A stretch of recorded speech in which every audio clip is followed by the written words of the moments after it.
por que ele se coloca numa posição de ir para uma reunião como essa, cara? Que é uma cilada. Então, eu acho assim, Igor. Ele assistiu a reunião com o Macron e com o primeiro-ministro inglês. E os caras foram, porque precisa ir.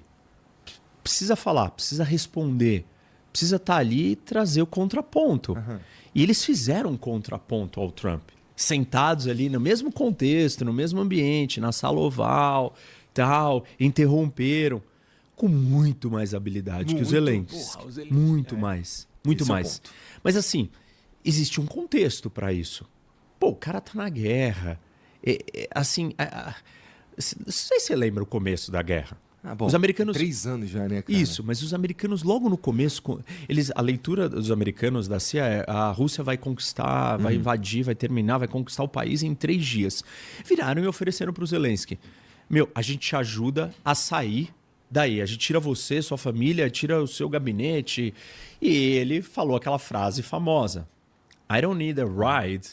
Eu não preciso de uma carona, eu preciso de munição, né? E assim, o cara ficou lá, lutou. Ele não foi conquistado, não foi derrotado contra os russos. Um exército infinitamente maior, um país muito maior, muito mais rico que a Ucrânia. Fez um trabalho e está fazendo um trabalho, né? Um trabalho de uma guerra, de vencer uma guerra, que os europeus não seriam capazes de fazer. O cara não dorme. O cara tá no front, ele já foi pro front várias vezes. Sei que as pessoas têm várias críticas a ele. Ele tira foto, ele virou uma celebridade internacional. Tudo bem, mas sei lá qual é a lógica dele de fazer isso, pensando: eu vou atrair visibilidade para minha causa. Eu tentaria também. Tem um monte de coisa justificável. Tem vários excessos também. A foto da revista Vogue. Não sei se você viu essa daí. Isso eu não vi, não. Tem ele tipo na capa da Vogue, com a mulher ali do lado do bunker. Tem uns negócios que foram além. Mas enfim, dá pra você dizer que tem uma razão dele chamar a atenção do mundo. Qualquer atenção é atenção nesse momento, né? Isso. E o cara... E a gente não pode desconsiderar o contexto que ele tá inserido. E assim, é diferente o inglês dele do resto. E, você fala inglês, eu falo inglês, você morou fora, eu também. Você escuta ele falando. Primeiro que o cara come, né? Os pronomes, interjeições, ele vai, as conjunções, ele não. Ele fala daquele jeito. War, no, stop. E fala com os aspectos culturais de um eslavo. Mais duro, carrancudo, fechado. A gente estava aqui falando do latino ser passional, né? Do brasileiro ser passional. Eles são o oposto disso. Os russos, os ucranianos, os eslavos no geral. E óbvio que o cara tem aquela cara fechada. Olha a cara do Putin. Todos, assim, são questões culturais. E eu acho que tudo isso, você vai juntando esse contexto, toda essa história, ele com medo, ele acuado, do tipo... Estão me vendendo já era. Mas ele me chamou de volta, então eu vou. E deixo assinar, mas não posso deixar de falar o que eu tenho que falar sobre o meu país. Se combina toda essa história, aí você fala, bom, por isso que ele foi. Aí você fez um ponto que eu falei bem disso no meu vídeo, né? Que é a história de ser transmitido. E assim, eu tive na política. E eu vi uma coisa que ela é muito real e ela é muito interessante, que eu já tinha visto na ONU. E na ONU, assim, eu tinha entendido pela metade, mas quando eu estava ali na política, eu entendi de verdade, que é o seguinte: colégio de líderes, é a reunião dos líderes. E essa reunião ela acontecia na Assembleia toda segunda-feira. E era só os líderes dos partidos. E você vai lá, e aí o presidente da Assembleia chegava e falava assim: olha, essa semana eu quero votar este negócio, esse outro, esse outro, esse outro. O que vocês acham? Porque ele precisa sentir, ele precisa ter um termômetro do que vai acontecer. Porque senão ele nem leva aquilo para o plenário. Então aí ele vai perguntando para cada líder: e aí, Igor, o que você pensa sobre esse assunto? Aí ali é o lugar que você fala real. Você não faz o discurso político para sua base. Por quê? Tu fala por que tu vai, por que tu não vai, você fala assim, você vira e fala assim, ó, esse assunto, ele me incomoda, me preocupa demais, A questão desse benefício para essa galera aqui é um tema muito caro para mim. Eu aceitaria conversar com isso se vocês tirarem este item do projeto. Então, o cara expõe o que ele realmente está disposto, onde tem zona de negociação e de acordo. Ele jamais vai fazer isso no plenário. E aí, era primeira semana, eu era o líder. E aí era aquele momento que veio, foi em 18, né? Então veio o PSOL, o PSL. Então, tipo, veio aquela onda da esquerda e da direita nova. Uhum. E, aí tinha os novatos do PSOL e os caras do PSL. E o líder do PSL chegou a vez dele. E aí, o que você acha? Aí o cara virou e falou assim: não, porque o Lula... E começou com um discurso. Aí todo mundo dentro do negócio, os mais velhos, viraram... Não, relaxa, aqui calma, não é aqui aqui não. Ele, não, porque o Lula... E continuava.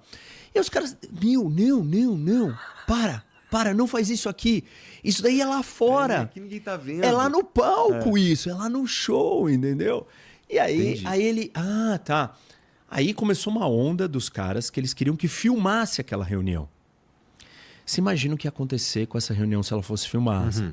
Você ia acabar, não é que você não tem transparência, é que você ia acabar com o espaço seguro de conversa real, aonde você não tem que se posicionar com rigidez para sua base.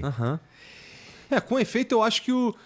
Vamos lá, eu acho que o efeito do Trump, dessa reunião com o Trump lá, ser transmitido não tem como os caras chegar num acordo aqui, pô. Porque eles vão transmitir de um jeito que tá todo mundo vendo. O Trump entende muito bem o poder da mídia. Isso. E ele sabe que, ele sabe lidar com isso, né? O Zelensky não é exatamente um cara experiente nesse sentido. Tá sofrendo com a guerra e tudo mais. E tá numa posição que ele tem que ser... Pô, ele foi corajoso. Foi um líder forte até agora, sabe qual é? Ele precisa ser esse cara. Isso. E assim, ele não pode, por exemplo, em público, virar e falar assim: nós temos problemas de alistamento militar. Porque o Vance, o vice, né, do Trump, o J.D. Vance, virou e começou a falar: você vai negar que você tem problema? Quando a discussão já escalou um pouco. Você acha que ele vai falar, eu tenho problema? Ele virou e deu uma resposta política, assim. Todo mundo tem problemas em guerras. Vocês tiveram problemas na guerra de vocês. Ele não vai admitir. E o outro forçando. Você vai negar? Você vai negar? Você vai negar? Tipo, entendeu? A discussão pública, ela tinha que ser mais curta, mas ela se estendeu muito. Esse momento não é para ser a discussão inteira da conversa.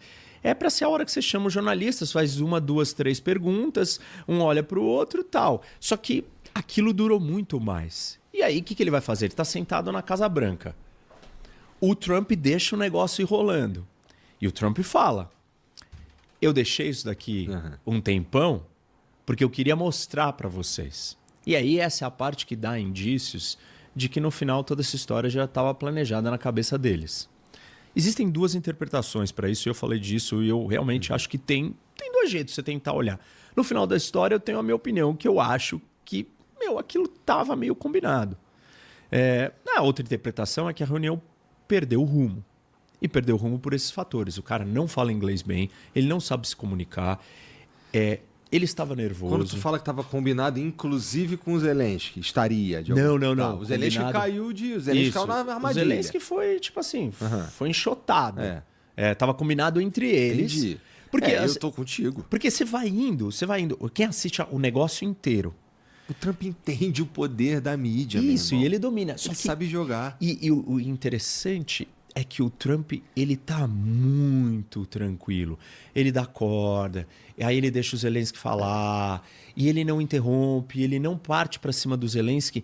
Aí chega uma hora que parece que já passou do tempo demais, eles devem talvez ter combinado, e aí entra o J.D. Vance para dar a cartada explosiva, que você vem aqui na nossa casa nos ofender. Aí ele muda o tom da conversa. Quando ele faz isso, aí o Trump muda de figura. Aí o Trump começa a falar: Começa a falar em cima. Não, para, você já falou demais. Aí ele começa a tratar. Não, você não vai falar o que a gente vai sentir. Quando o Zelensky fala, vocês têm um oceano gigante, mas vocês vão sentir alguma coisa. Ele fala, não, você não vai falar o que a gente vai sentir. Aí ele começa a ficar duro. Mas ele esperou, entendeu? Uhum. E é como se o Vance entrasse do nada pra pá. O bad cop. E aí, o que ele ia fazer? Você fala assim, uma coisa que eu acho que ele deveria ter feito, mas que é muito difícil porque mataria a reunião e a conversa, talvez o Trump não aceitaria ela desse jeito, é colocar um tradutor. Uhum. E o Trump vai falar, mas você fala inglês em outros lugares? Falo, mas não num lugar que tem 12 caras contra mim, eu sentado sozinho, com o cara mais poderoso do mundo, ou o país mais poderoso do mundo, e todo mundo me acuando. E ele não tava com ninguém. Tipo, tinha gente do staff dele longe dele. Tanto que tem uma hora ali no meio que uma mulher vem falar com ele. Mas eu acho que aí ele não tinha muito o que fazer, entendeu? Totalmente fora da zona de conforto. Ele tá num lugar ruim, numa situação difícil. É fácil falar.